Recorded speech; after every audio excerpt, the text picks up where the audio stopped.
So actually, lahat naman ng transformers natin, working in parallel yan, ano? Kasi pare-parehas naman yung ating mga transformer ay nakakonekta yan sa isang source. For example, we have two lines, ano? So we have a line, iba sa 3-phase, meron tayong line A, ano? Halimbawa, sa ating lugar, madalas, ang pumasok lang sa atin, line A lang, tapos meron lang tayong neutral, ano? Or kung minsan yan ay ground, ano? Neutral or ground. Yung pangalawang linya natin, ano? So halimbawa, yung dalawang line na pumasok sa barangay natin, di ba? Dalawang line na pumasok, so lahat ng transformer na or lahat ng transformer na gagamitin, syempre, kukonekta doon, no? So doon sa ating distribution line. Yung galing sa electrical ano natin, ano, utility, no? Lahat 'yon kukonekta doon. So ano ba yung pinag-uusapan nating parallel na operation of transformer dito, ano? Okay. So the transformer is said to be in parallel operation when their primary windings are connected to a common voltage supply. So pansinin na, the primary windings and the secondary windings are connected, no?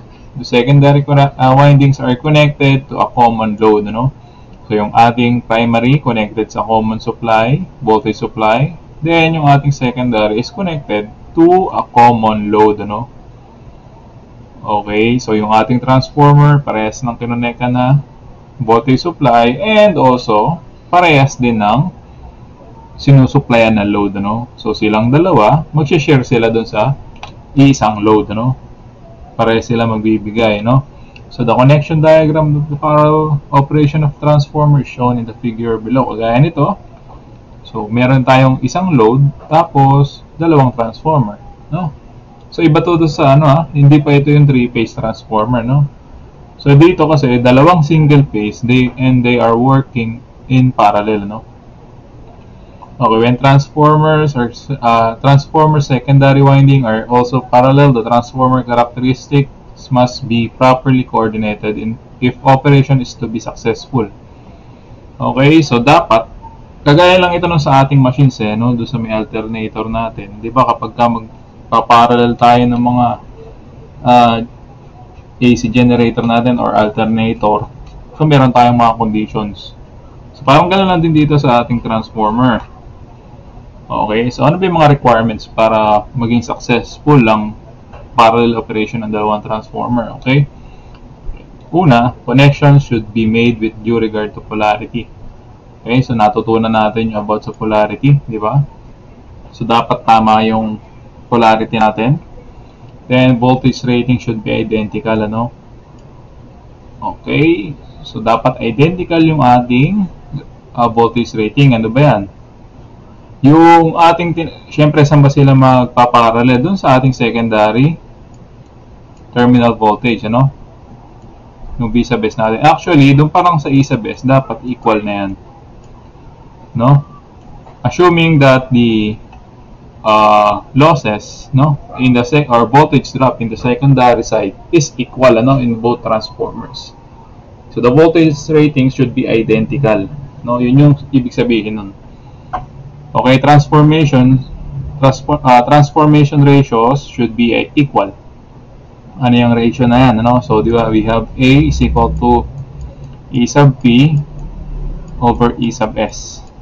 Di ba? And N sub P over N sub S. Meron tayong ganyan, di ba? And I sub S over I sub P. Saan natin kukunin itong ratio na to? Siyempre, dun sa rating ng ating transformer. Okay? So, the equivalent impedance should divide in inverse proportion to the current rating. So, parang merong, okay, dito current mo is inversely proportional with the impedance. Okay? So now the ratios of equivalent resistance and reactance should be equal. Okay, so bakit ba tayo nagpa-parallel ng transformer? Okay, una, it is impractical and uneconomical to have a single large transformer for a heavy and large loads, ano? Hence, it will be a wise decision to connect a number of transformer in parallel, ano? Kasi, di ba meron kang malaking load, No? Madalas ang ginagawa natin dyan, nagpa-parallel tayo ng transformer. Lalo kung hindi naman siya 3-phase. Or kung 3-phase naman, pwede rin mag-parallel. No? Meron ding operation ng parallel doon. So the reason why, kasi, bawa, meron kang isang transformer. Di ba? Ang transformer, habang tumataas ang rating niyan, tumataas din ang presyo niyan. A transformer supplying a load, okay? For example, meron kang 200 kVA load, no? Napakamahal yan kung isang transformer lang ang gagamitin mo, no? Mas madalas ang ginagamit na dyan ay 3-phase. Ngayon, kung gusto mo mag-parallel, ang kainaman yan, kapag ka nasira yung ating transformer, halimbawa, dalawa yung nagsusupply sa transformer mo, dalawa yung nagsusupply sa load mo, dalawang transformer, no? Parallel operation ka. Kapag nasira yung transformer 1, okay, kung kaya naman ng capacity ni transformer 2, hindi hihinto yung operation mo. Pwede ka mag-load shedding lang, ganun. For example, you have 150 kVA each. Or sabihin natin, liitan natin, saktuhin natin, ano? For example lang naman, meron kang tig 100 kVA, nasira yung isang transformer mo. Kulang ka na ngayon, no? 100 kVA na lang, hindi na kaya. So, pwede kang, ang gawin mo dito, magbawas ka ng load, no? Load shedding at tinatawag natin. Pwede kang magtanggal ng mga non-essential load mo, no? For example, yung mga aircon, sa mga, kundi naman masyadong kailangan yung air conditioning, pwedeng bawasan natin. Kasi yun yung, mas matataas nating load sa isang establishment, ano? So pwede ngayon si transformer 2 magtuloy pa rin siya pero reduce load ka na until such umabot na o mag-meet na yung dalawa, no? Kaya nila ng isang transformer. Ano ngayon ang effect nun? Okay, so hindi na hihinto yung ating operation. Okay, until such time na magawa na or mapalitan yung transformer 1 natin na bumigay, okay, pwede na tayo bumalik sa dalawang transformer, no? Okay. Syempre yung gastos doon, no? Masyadong mahal kapag ka isang transformer lang ang gamit mo. Kapag ka isa lang ang gamit mo. So supply mo yung 200 kVA, di ba? 200 ka rin dito. O masira yung 200 kVA mong transformer, ora mismo, para magtuloy ka ng operation, kailangan mo makahanap ng 200 kVA na transformer. Okay? So, this reduces the spare capacity of substation. So, halimbawa naman, may pera yung ating, for example, planta, ganun, ano? Or kaya yung electric distributor, meron naman silang capacity para mag-provide ng spare, no? O yung pampalit na transformer. Reserva, ano. Siyempre, kung ganito kalaki yung load mo, isipin mo nakatenga lang yung 200 kVA mong transformer, kung isa lang yan, ano. 200 din, nakatambay lang yan. Alam natin, yung funds ay napakahalaga sa mga company, no. Instead na yung fund or yung pera para dyan nagagamitin, gumagana, di ba? Yung matitipid sana kapag dalawang transformer tayo, di ba? Kasi kung dalawa to, for example, tig 100 kVA ka lang, ang spare mo sana dyan, isang 100 kVA lang, pwede na. So, may matitipid ka, syempre. So, yung pera na yun, pwede magamit sa ibang bagay. Di ba? If the transformers are connected in parallel, so there will be scope in future for expansion of a substation to supply a load beyond the capacity of the transformer already installed. So kapag halimbawa gusto nating magdagdag ng capacity ng ng ating load, no? Mag-expand tayo ng substation, mas madali tayo makapagpalit. Kasi halimbawa nga, 'di ba, meron tayong 200 pa rin. Bawa 200 yan, ano? Gusto ko ngayon magdagdag ng magdadagdag ako, mag-expand ako ng establishment ko, plus 100 kVA pa. 'Di ba? Kung itong ating transformer is 200 single lang, ano? Pag nagpalit tayo diyan na single lang, so kahit walang sira itong transformer mo, palit ka ng 300. 'Di ba? para pumasok dito sa load mo na present or yung sa gusto mo i-expand. Unlike kapag tayo mayroong parallel na nagsusupply, dalawang transformer yung nagsusupply sa atin, bawa, tig 100 ka dyan, di ba? No? Eh, nagdagdag ka ngayon ng nagdagdag ka ng nagdagdag ka ng 100. O, pwede mong gawin, magdagdag ka lang ulit ng 100. Okay, so meron ka ng tatlong transformer, sinusupplyan niya 300. Okay, pwede yun, ano? Okay tayo doon? So, if there will be any breakdown of transformer in a system of transformers connected in parallel, there will be no interruption of power supply for essential services. Ito yung sinabi ko kanina na kapag dalawa yung iyong transformer, meron kang sinusupplyan, masira man yung isa, hindi ihinto basta-basta yung operation mo, no? Lalo kapag ka mga hospital yan, di ba? Pero hindi naman sa transformer ang natin kapag ka sa hospital. Madalas nag-aano na tayo doon. Halimbawa, sa mga planta, sa mga factory.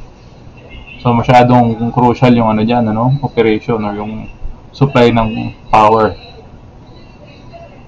Ilang segundo lang na nakapatay sila, malaking pera na yung nawawala. So, kaya ito, tinitake consideration yung pag-parallel ng transformer or yung meron kang spare na transformer, no? Kapag kasi ito, halimbawa, nasira yung isang transformer mo, meron ka pang isa na pwedeng gumana. Magbabawas nga ng load, kagaya ng sabi ko. Ngayon yung iba, meron tayong transformer na sira. Meron pang nakatabing spare yan, no? Actually, madalas ang nangyayari, meron tatlo no? Kung sa alternator, halimbawa, tatlo yan, o kaya sa motor. Bawa, ang gumagana ay dalawa. Itong dalawa gumagana. So, kung masira man yung isa, ang gagawin yan, pagaganahin lang itong isa na to. Tapos, merong naka-spare yan na isa. Merong permis yung spare. Okay? So, kapag hindi magawa itong isa, palit na lang agad. Okay? Lilipat na tayo, babago na. Tapos, standby na ulit ito. Ganun, Sa transformer, pwedeng ganun din ang configuration natin. Basta, tama yung ating ginagamit na transformer, sa rating. Okay? If any of the transformer from the system is taken out of service for its maintenance and inspection, the continuity of the supply will not get disturbed. So, parang gano'n lang din to, sa binanggit ko kanina. Pagka magme-maintenance, kailangan patayin, tatanggalin natin yung isang transformer. So, kapag meron kang spare, di ba? Pwede mo magamit, Palit ka lang. Hindi mahihinto yung operation mo. Okay.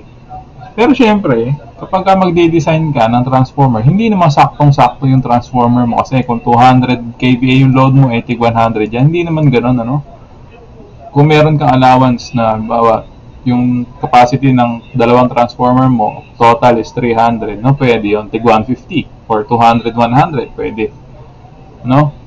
Bawa 300 to, yung capacity ng transformer mo, isang 100, isang 200, pwede. Walang problema yun. Basta, yung kanyang rating, magkaparehas yung kanyang supply. Isa secondary, yung rating niya doon. So ngayon, ito yung mga parameters na gagamitin natin. Kasi magde-derive tayo. Okay? De-derive tayo. So pansinin dito meron tayong dalawang transformer, Transformer 1 and Transformer 2. So lahat ng components sa Transformer 1 ay merong subscript na 1. At yung Transformer 2 merong subscript na 2. Mula sa ratio, ayan, A sub 1, A sub 2 hanggang sa mga induced and terminal voltages natin, pati yung current and yung ating impedances, Sa current natin, madalas naman lang to, IS1 and IS2 yung beta diyan, Pwede na ito kasi yung direkta nating sinosolve. Kasi dito nagkakaroon ng contact sa dalawa. Diyan nagkakaroon ng parallel operation. Okay? So gusto ko lang balikan. Eto. So bakit ba hindi tayo pwedeng magkaroon ng unequal voltages, no? Kasi ganito yan. Kung meron ka, halimbawa, ito yung dalawang secondary mo. Secondary yan, secondary side. Meron kang dalawang secondary. Ito. So, line 1. Ito rin. Ito ating line 2. So, kita natin ngayon meron tayong dalawang E sub S.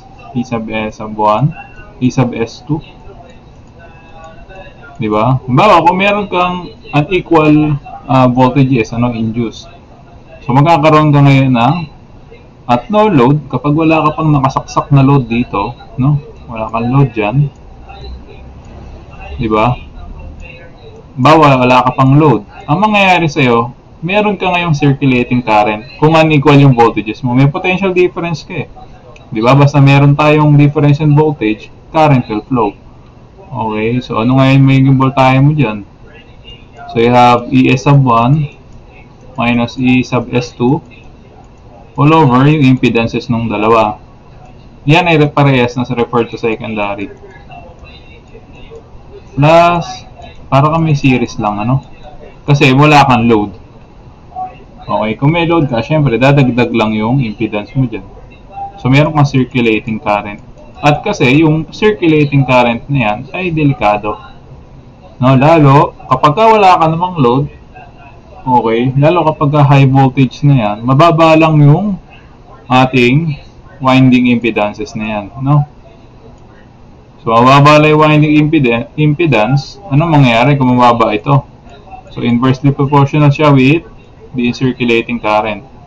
So, mataas yung current na magpo-flow dun sa iyong winding, no? Even at no load, no? So, now, tuloy tayo. Let's derive, Mag-derive tayo. Pakita natin kung saan nanggaling. Okay, di ba ito yung ating ratios, no? A sub 1 and A sub 2. So, galing siya kay E sub P1 all over E sub S1 and E sub P2 over E sub S2. So, para sa ratio natin, Solving for E sub S1 kasi sa secondary. So, pareha sa secondary induced voltage natin kunin. So, di ba yung ating E sub S1, galing tayo ng winding. Sa isang transformer, ito yung load mo. So, dito, E sub S1 ka pa lang. O, E sub S1, tama.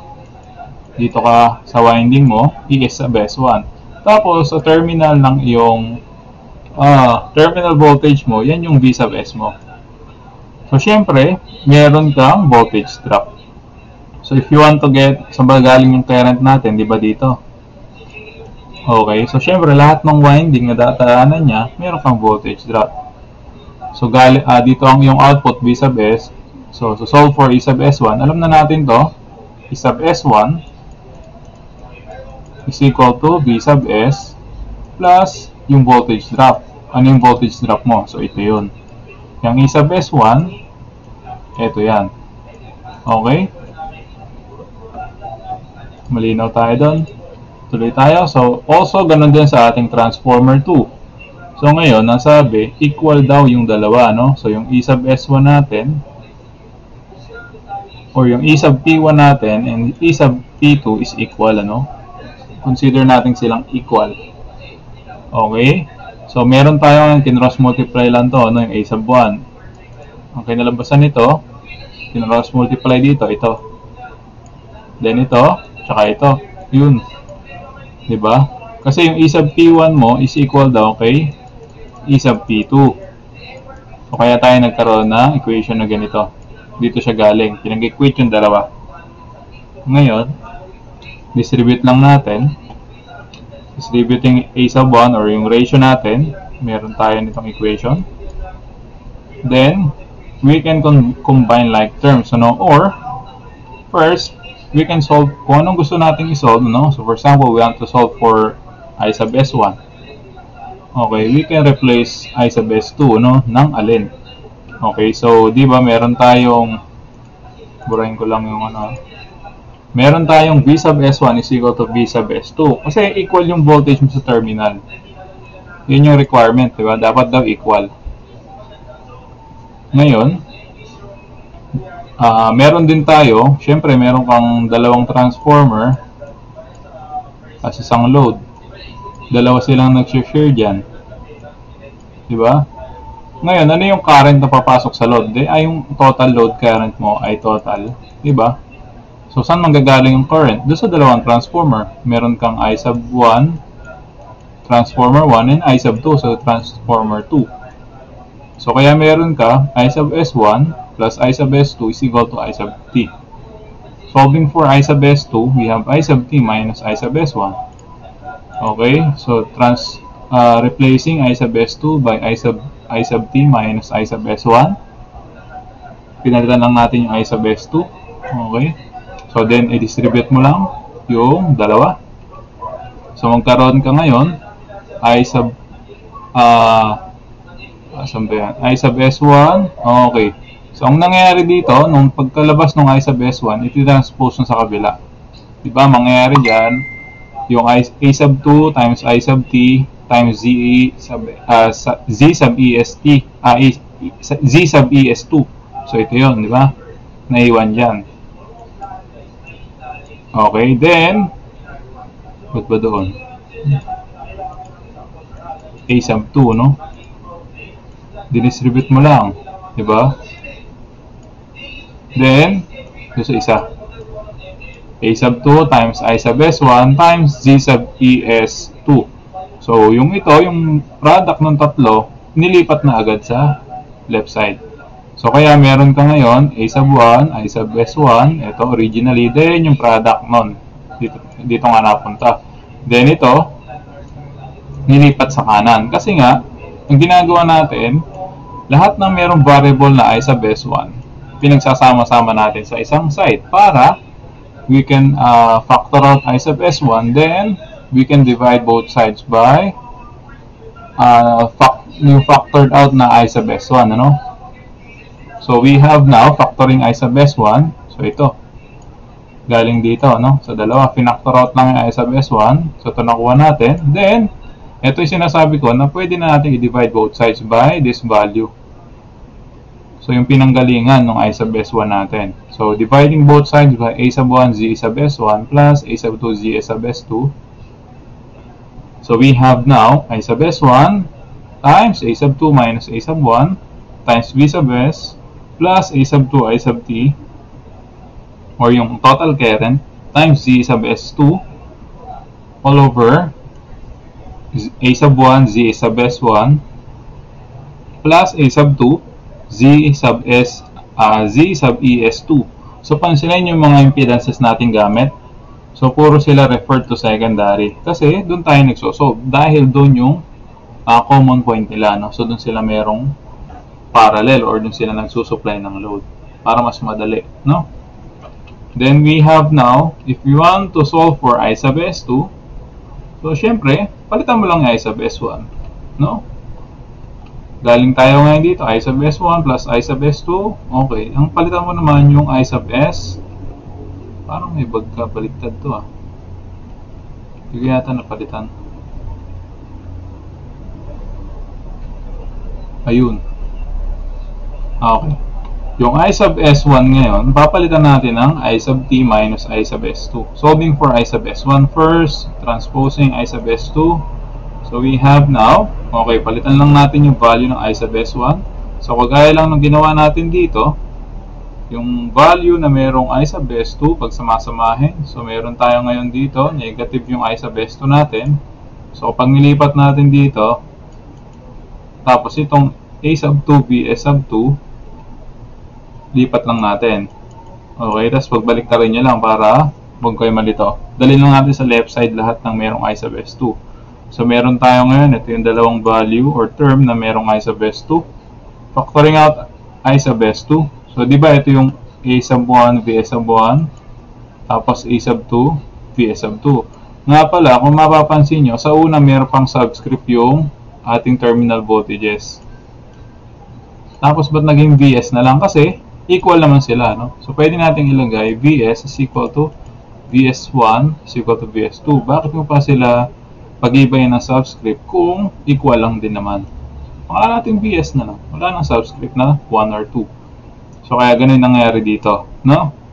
Kagaya rin na nangyari dito sa taas. Dito sa I sub S1. Actually, pares lang ng way ng pagsosolve, di ba? So, meron na tayo ngayon. I-factor out naman natin yung I sub S2. So, from that, we can divide both sides by this value. Okay, so we obtain this equation, no? Pansinin yung dalawang equation natin na nakuha. Okay, so ano lang ang pinagkaiba? Sa denominator, parehas sila. Sa numerator, ano yung pinagkaiba? So, ito A sub 1 yan, ha? So, dito A sub 2 minus A sub 1 para sa I sub S1, ha? Then, yung kasama niya is inverse, ano? A sub 2 and impedance ni transformer 2. Okay, so, madaling tandaan yan, ano? Pattern lang. Okay, so ngayon, what if the transformer, kapag ang iyong ratio is unequal, ito ang pwede mong gamitin. Okay? Pag hindi equal yung voltage mo, no? Voltage ratio mo. Meron kang pwedeng gamitin equation. Ito yon. So, paano ngayon kung equal yung dalawang ratio? No? For example, parehas yung rating. So, kung 2,000 to 200 voltage parehas. 200 volts. Parehas sila ng rating. Transformer 1 is 2,000 to 200. Tapos si transformer 2, 2,000 to 200 din. Okay, so equal yung ratio mo dyan. Ngayon, kapag ka naman hindi, halimbawa 2,200, yung si transformer 2, kita mo na agad na hindi sila equal, ano, yung ratio mo. So ito yung gagamitin mo equation yung nakuha natin. So ngayon, kung equal sila, ito. So, kung equal yung dalawang equation, equal yung dalawang ratio, ano mangyayari? So, itong part na to, equal silang dalawa. Diba? So, cancel yan. Okay, so matitira itong part na to. Yan na lang, diba? Then, kung tatandaan natin, equal yung nasa taas na yan, tsaka itong mga nasa baba na to. So, we can factor out here yung A sub 1. Diba? Yung A natin dito, factor out natin since common na lang sila, A na lang, ano? Factor out natin yung A. So, meron tayong A, nakalabas na. So, pwede natin i-cancel kasi equal lang. So, ang natira is, okay. Ang natira na lang sa atin is yung I sub S1. I sub S1 is equal to I sub T Z sub ES 2. Tandaan yung mga subscript, ha? All over Z sub ES1 plus Z sub ES2. Okay, so yan yung equation pwede mong gamitin kung hinahanap mo yung kuryente na i-share ni transformer 1. So kung unequal sila, unequal, ito yung kuryente nilang parehas. No, yung share nila na kuryente.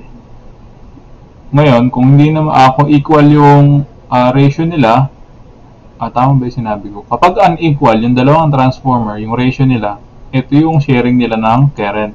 Meron kang total current, so gamit yon, tsaka yung impedances or yung characteristic ng dalawang transformer, masolve mo kung gaano ang iaambag ng bawat isa. So kung hindi naman, kung ang equal naman yung ratio nila, di ba? So ito, mas madali yung equation mo. Kunin mo lang ang impedances nun, ng dalawa, makuha mo na yung share nung transformer na yun.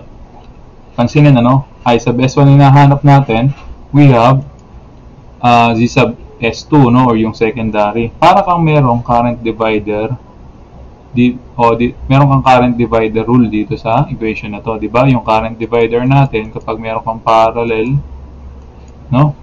So, meron ka ngayong impedance ni 1, impedance ni 2, all over impedance ni 1 plus impedance ni 2. Tapos, i-multiply mo lang yung total current, no? Makuha mo yung current ni source 1, gano'n, ano? or yung current na nagfo-flow dun sa ating impedance 1. Parang current divider lang. Sana alam niyo, ano? Then, if we're going to multiply both sides by the terminal voltage, which is V sub S, equal lang yan, di ba? So, ano ba to? So, current times voltage, that is ampere times volt, no? So, we have volt ampere, di ba? So, we have kVA, no? Or pwede natin gawing S, meaning apparent power.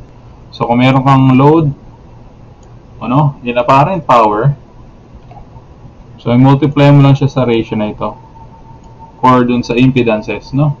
So, makuha mo na yung share ni transformer 1 na apparent power.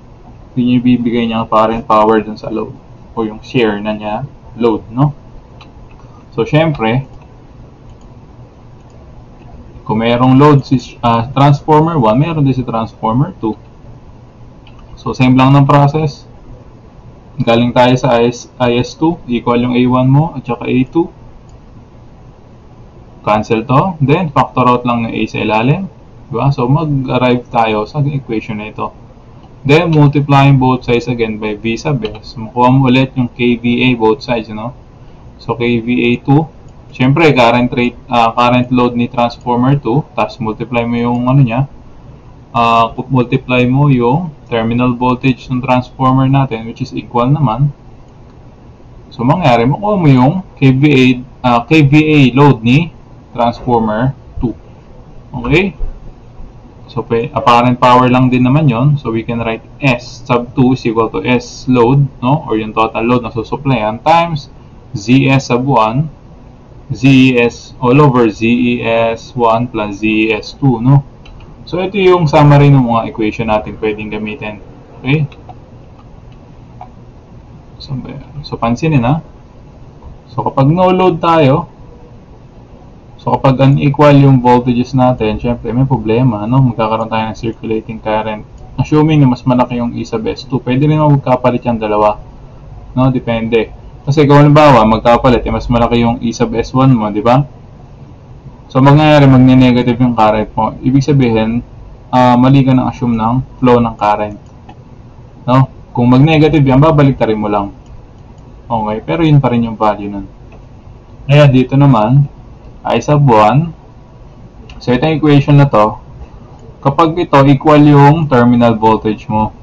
So, these are the circulating current, ano? In I1 and I2. So, equal yung terminal voltage, pero unequal yung ratio mo. Okay? So, dito kasi, unequal yung voltage mo agad. No? And then, dito, so these are the equations for underload or unequal ratio, no? Underload, unequal ratio, no? Hindi equal yung isa 1 and isa 2 mo. So, ito equation natin.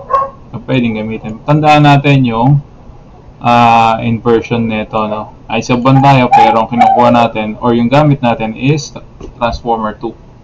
Then, kapag equal ang ratio, napakadaling tandaan ito. Okay? So, para mas maintindihan, mag-solve tayo. Okay? Okay. Example tayo.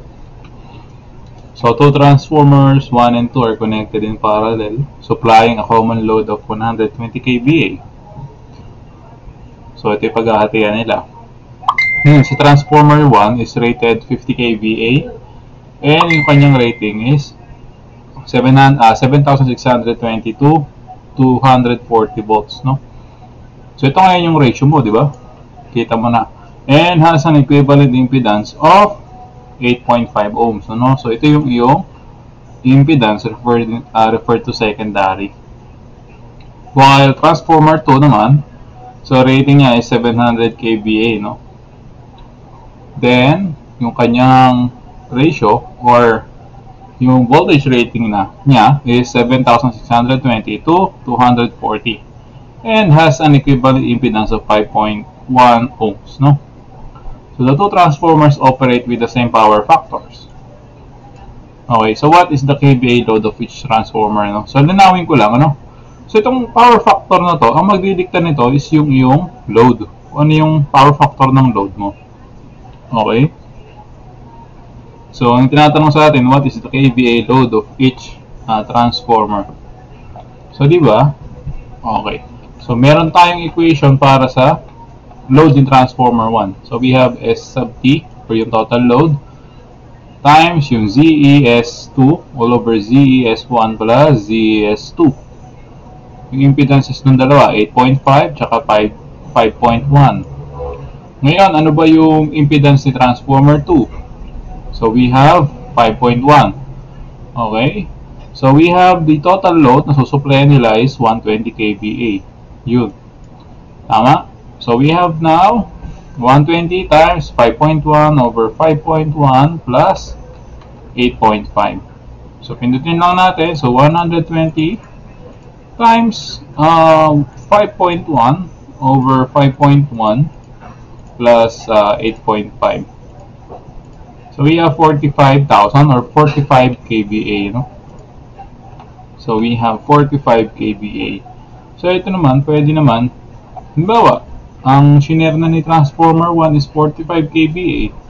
O di, ano ba yung matitira kay transformer 2? Yun yung share niya. So, we have S sub 2, pwede naman mangyayari dyan. 120 minus yung load ni 120 kVA minus yung share ni transformer 1, ano? So, lumalabas dyan, we have 75 kVA, ano?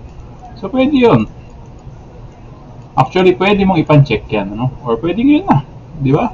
Kasi ngayon, solving for transformer 2 or rating, no? Or kVA load ni transformer 2, palitan mo lang ng 1 itong 2 mo, no?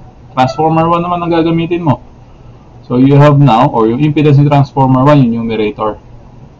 So, we have now, okay, 120 kVA times 8.5. Okay? So, 120 kVA times 8.5 over 8.5 plus 5.1. So, you have now 75 kVA. Okay? So, pares lang, ano? Pwede mo ipan-check alin dyan, alin sa dalawa. So, kapag nag-equal yung dalawa mong pagsosolve, pwede na. Okay? So, pwede rin naman isang paraan. Pwede kasi, di ba, yung ating S sub 1, pansinin, ha? Okay, we have ZE2 over yung total na to. So, pinangalanan ko lang ZE80, no? Total, ano? And sa S sub 2 natin, nabago lang is yung sa numerator, no? Naging ZE1 to. Ito, ZE2. Inverse nga, no? So, ito yung sinasabi kanina, okay? So, dividing both sides, ano? Kunin natin yung ratio ng dalawa. S sub 1 over S sub 2 we have. Okay, so cancel lang to. S sub T. Then, yung ZET over, ayan, ZET cancel, ano? Ang matitira sa atin is S sub 1 over S sub 2 is equal to ZE2 over ZE1. So, ito yung sinabi ko kanina na S, or apparent power, is inversely proportional. Ito yung inverse proportional kanina ng apparent power with the impedance. Actually, kanina sabi ko current, di ba? With the impedance daw. So, yung current na yan, pwede mo rin kasing gawin kay apparent yan. Dahil yung current natin, our current, multiply mo na ng voltahe yan. So, we have apparent power. So, directly pa rin, ano? Parehas pa rin. So, ngayon, gamit ito, solve natin. So, we have now S sub 1 equals, solving for S sub 1, ano? Cross multiply lang. So, we have S sub 2 times 5.1 over 8.5. Siyempre, pwede nating iwan na ganyan yan, okay? So, ngayon, so solving now for S sub 2, tama? Okay, so we can get S sub T equals S sub 1 plus S sub 2. Load sharing nilang dalawa equals yung total load. Palaging sarado yun, ano? Kung ano yung paghahatian nila, which is 120, no? Pag pinag-add mo sila, dapat yun yung lumabas, no? Kahit galing ka dito. Okay? So, you have now 120 kVA is equal to what is the value S sub 1? Ito, nakuha natin. Sinubstitute lang natin dito. So, we have now, kunin natin to, no? 5.1 over 8.5. Diba? Plus 1. Kasi S sub 2 lang yun. So, you have now 1.6. Tama? So, 120 kVA over 1.6. So, divide both sides lang. So you have 75 kVA. Okay, then pwede mo nang ibawas sa 120 to. So you have now S sub t minus S sub 2 to solve for S sub 1 or yung load share ni transformer 1, 120 minus 75 kVA lang. So you have 45 kVA. Okay? Okay, next example. So we have the following information given in connection with two transformers that are connected in parallel. Kung papansinin natin, transformer 1 is 25 kVA and transformer 2 is 35 kVA. Then they have their own impedances, no? Referred to secondary pa rin. Tinanggal ko ng S kasi understood naman ang secondary yan. 0.08 and 0.06. Ngayon, kung papansinin natin yung voltage rating, no? Parehas sila ng secondary. Okay? Ang may problema is yung primary. Magkaiba. So, ibig sabihin dito, their ratios are unequal. No? Ratio nila is unequal. So we have to calculate the secondary circulating current at full load. Then the transformers deliver a total load of 46 kVA. Paano ngayon? Ano? Calculate the secondary currents and kVA load of each one. Okay. So we have now the equation for circulating current, no? So we have this A sub 1 minus A sub 2 is equal to B sub S. A sub 1 minus A sub 2 times B sub S all over A sub 1 ZE1 plus A sub 2 ZE2. Okay. So parang may mali tayo dito. Diba? May mali sa equation na to. Huwag ito gamitin natin. Teka lang ha. Wait na. Alisin ko lang to.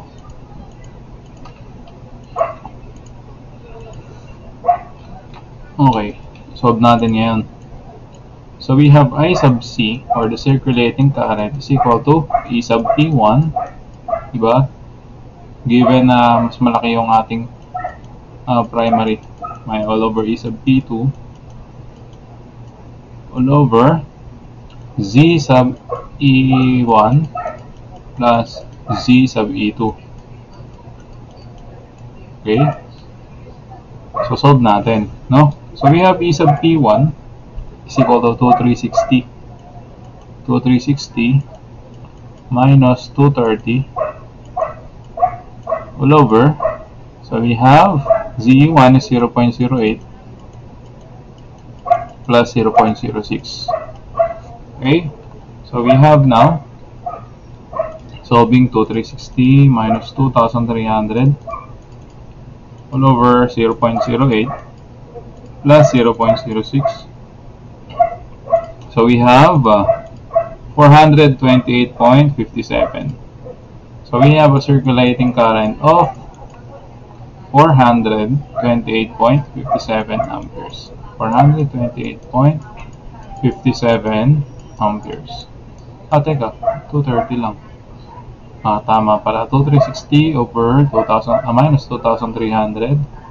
Okay, so tama yung computation natin. 0.08, 0.06. Okay, so this is 2300 kung mali dito.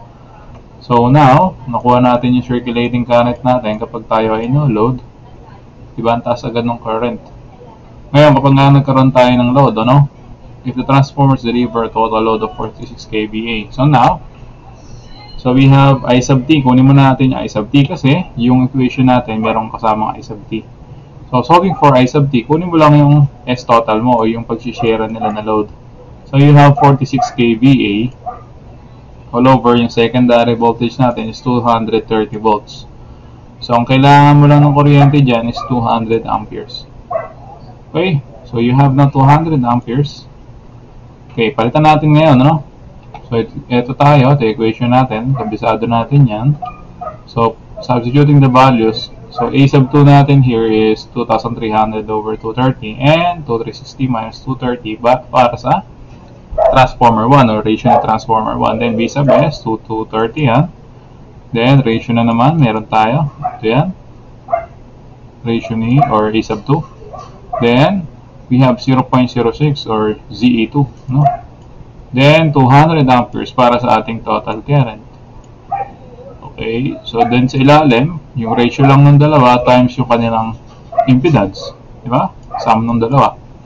Okay, so kapag pinindot natin sa calcu yan, so we have now 2,300 minus 230, over 230, sorry, minus 2,360 over 230 times 230 plus 2,300 over 230 over 230 times 0.06 times 200 all over 2,360 over 230 times 0.08 plus 2,300. Naku, hindi na kasi sa calcu. Yun ang problema. Kunin muna natin yung nasa numerator.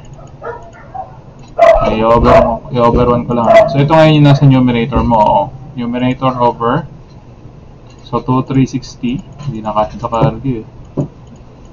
Over 230 times 0.08 plus 2,300 over 230 times 0.06. Ang makuha natin dyan is wala. Okay, so 42.23. So we have I sub 1 is equal to 42.23 amperes. Sabihin, kapag nagsaksak ka na ng load, di ba? Ito kanina siya, no? No load. Kaya delikado yan eh, kapag unequal. Ang taas agad ng current na nasa-circulate sa iyong primary windings, no? Or isa sa windings mo, no? Ngayon, ito yung load natin, di ba? Ito yung ating load. Ito yung load share ni transformer 1. Ito yung kanyang bibigay kapag nagsaksak ng 46 kVA. Ngayon, hinahanap din yung kVA load, ano? O, madali yan, boy. So, kVA load ni transformer 1. Parang S1 lang, di ba? S1 or yung load share ni S1 o ni transformer 1. So we have I1 times Vs. So that will be equal to 42.23 times 230 lang. Okay, so you have now 42.23 times 230. Okay, so you have 9,712, no? So you have 9.7 kVA. So yan yung load share ni transformer 1. Ngayon, para kay transformer 2, okay, so lagay mo na equation na yan. A sub 1 minus A sub 2 times B sub S. Then, yung inverse nya, transformer 1 parameters, A sub 1, ZE1, IT. Then, substituting the values, no? Then, pintuin lang natin sa ating calculator. Gaya lang ng dinaanan natin, we're going to obtain 157.77 amperes. Kung kunin mo yung total, so you have 42.23. Pansinin dito, ano? So 157.77 plus 42.23. So you have a 200 amperes. So nakuha natin, natumbok natin yung total load. Okay? So ngayon, ito kung kukunin mo yung kVA ni transformer 2, di ba? What is your current? 157.77 times your secondary voltage lang, 230 volts. So we have 157.77 times 230 volts. So you have 36,287, ano? So or 36 kVA ni 2. So you have 36.80, tama ba? 29 pala, 36.29 kVA. So ayan yung load sharing ni transformer 2. Okay? Okay, another example. So ayan si Meralco, no? Meralco ngayon, meron dalawang single phase transformer. So equal tayo yung turns ratio. And yung kanyang rating, no? Equal. And they're operated in parallel to supply a load of 290 kilowatts at 0.8 lagging power factor. So, tandaan, ang load natin is 290 kilowatts. So, kilowatts yung sinabi, no? And operating at 0.8 lagging power factor.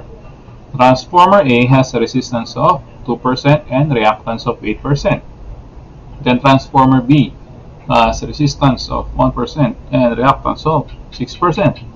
So, now, determine daw the power delivered by the Transformer A and B to the load, no? Ano yung load sharing nilang dalawa? Okay, so take note, ano? Equal yung rating. Yung load na given is 290 kilowatts, ano? So, huwag kang babanat dyan na ito yung gagamitin mo, ano? S total, leka, 200 na, yari ka doon, ano? This is active power. So, ngayon, merong given na resistance and reactance. And naka-percentage yan. Okay, so 2% and 8%. Actually, you don't have to get the, kasi yung percent na yan, ay per unit yan. Diba? Actually, you don't have to get the actual value. Kasi yan ay naka per unit. Diba? Alam natin na to get actual value, diba? You multiply the base value with the per unit value. Diba? Ganun yun eh. So ito, it doesn't matter. Bakit? Kasi, diba? Meron ka ratio eh. Bawa, impedance mo, no? Ang impedance mo naka per unit, no? To get the actual value, base times per unit ka lang. Kung naka base per unit o base times per unit ka lahat, pati sa ilalim, ganun din, makakancel lang yan. Okay? Ang matitira, di ba? Ang magkamukha dyan yung base lang eh. Diba? Base times per unit pa rin. No need to get the actual value. Kasi, yung base mo equal lang sa lahat, maka-cancel lang din. So, puro per unit lang din yung matitira sa'yo, boy. Diba? Okay, now, kung hindi alam yung gagawin, diba?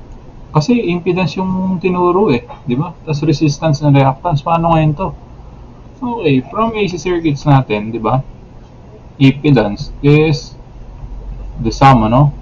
So you're going to get, okay, the resistance, then you add the reactance. Kaya ang reactance mo is imaginary. So complex ka na dyan, no? Composition ng impedance is resistance plus J reactance, di ba? Yun yung ating impedance. Okay, so dito ngayon, dahil magagaling ni calculator natin, meron tayong scientific calculator. Okay. Pwede mo na ipasok ng diretso sa calculator yan. So, we have now the ZE1. So, ba't naging 0.02? Kasi naka 2%. Ano ba yung 2%? Eh, di 0.02.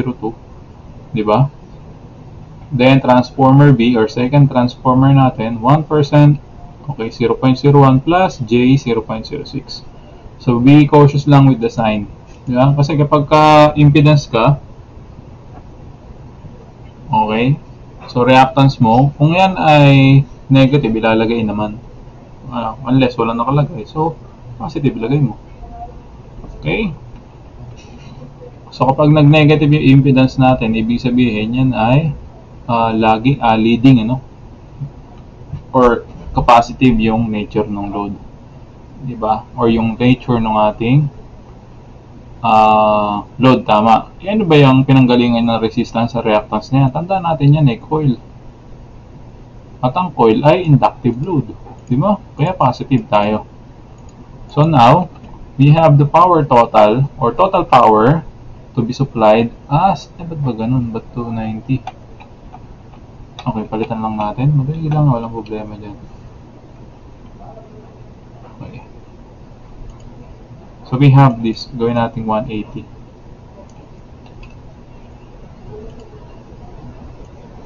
Okay, 180. Okay, nakuha natin impedance. Then we have the total power to be supplied is 180. Yan ay at 0.8 lagging, ano? 0.8 lagging. At 0. Na yun.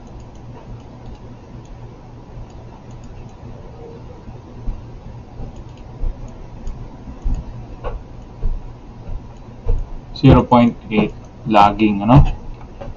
Okay, so we have now, we're going to get the apparent power. So, to solve for apparent power, di ba? So, this is the power factor, cosine theta yan, di ba? Theta. Then, cosine theta is PF, di ba? Power factor. So, this is your apparent, this is your active, and this is your reactive power. Yung Q mo, di ba? Q total. So, solving for apparent, so we can solve, or we can use cosine theta is equal to opposite adjacent. So, adjacent power tuloy. Active power, P total, over apparent power. So, solving for S total now is equal to P total over cosine theta. And cosine theta is our power factor. Now, we want to get the power factor angle, or yung phase angle na, lagyan lang natin ng inverse cosine kung ano yung power factor. Kagaya nito. Okay? So, sir, bakit negative? Kasi nga laging. Sinet natin na negative ngayon ang laging natin, no? Negative power factor. So, we have 180 kilowatts all over 0.8. Angle negative cosine 0.8. So, we obtain 350 kVA. Angle negative 36.87 degrees. No? Malinaw tayo dyan. Ito yung apparent power natin ngayon. Equal daw yung ratio. So, ito yung mga pwede natin gawin ng equation. Ngayon, ang tanong, paano natin gagamitin itong mga values na to? Eh, mga nakakomplex. Walang problema. Masakto nga yung sagot natin yan kasi kasama yung phase angle nila. Kasi kung hindi natin isasama, magkakaroon ng difference, no? So, we have now S sub 1 or load share ni transformer 1. Pasok mo lang to diretsa. No? Diretso mo ipasok. Ayan yung impedances mo. Diba? Pagka-substitute mo lang, kasama yung buo. Walang problema kung mayroong complex yan. Kasi yung calculator nga natin may complex, di ba? So, we have now 350 kVA, angle negative 36.87. Sir, kailangan pa bang i-polar to? Kasi naka-rectangular, do? Hindi naman tayo pwede mag-divide or multiply na nakaganito, di ba? Walang problema kasi kapag pinasok mo sa calculus mo yan, ito na tayo ngayon. Okay, so galing tayo dito. Okay. So, kailangan, tingnan mo muna yung calculus mo. I-complex mo muna. So, to set your calculator to complex mode.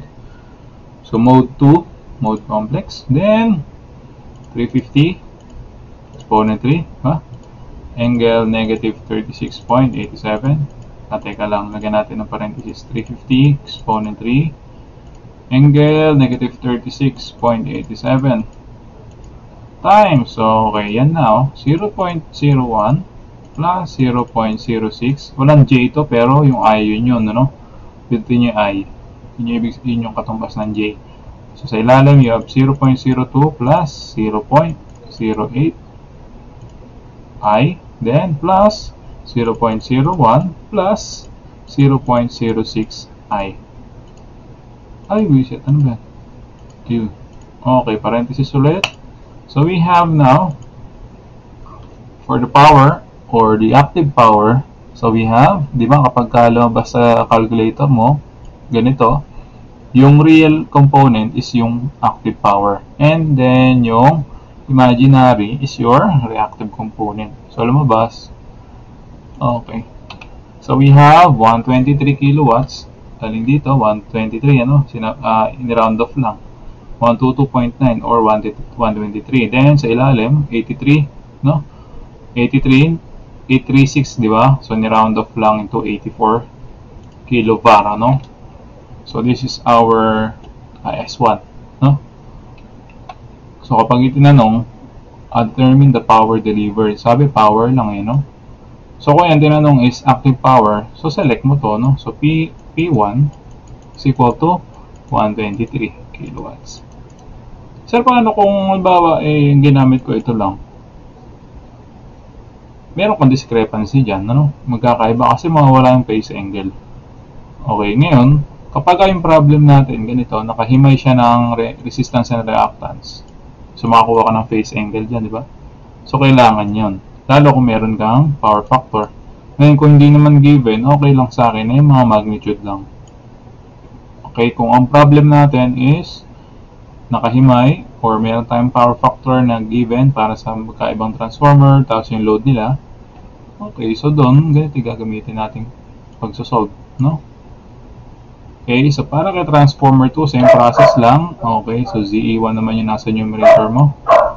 So, substitute lang, okay? So, kanina 0.01 plus J0.06, ngayon 0.02 plus J0.08. So, we're going to obtain 157 kilowatts minus J126 kilobar. Kapag tinanong what is the power, active power, tumbukin mo lang 157 kilowatts. Baka merong magtanong, sir, paano kung bawa, problem namin is ganito. S1 namin ngayon is 150 kVA. Sir, paano kapag halimbawa, ang hinahanap is active power o yung share na active power ni transformer 1? Siyempre, kukuha sila ng load K or ng power factor K load. Ito yung load nila, di ba? Pupunta kay transformer 1 and 2. 1 and 2. Okay? Di ba? Pupunta sila para kay transformer. Itong dalawang transformer natin, yung power factor nila, nakadepende lang sa power factor ni load. Kung ano yung power factor nito? Okay, kung hinahanap is P1, multiply mo to sa power factor. So, we have 150 kVA times yung power factor ng load mo. Okay, so nakuha mo yung active power share ni transformer 1. Okay, so ganun lang kadali yun. Okay. So, thank you. Ang ganda lang muna siguro. Then, quiz tayo. Quiz tayo sa Wednesday. That will be April 10, 11, 12, 13, 14. Ano? Hindi ako nagkakamali. Tama. April 14. Quiz natin.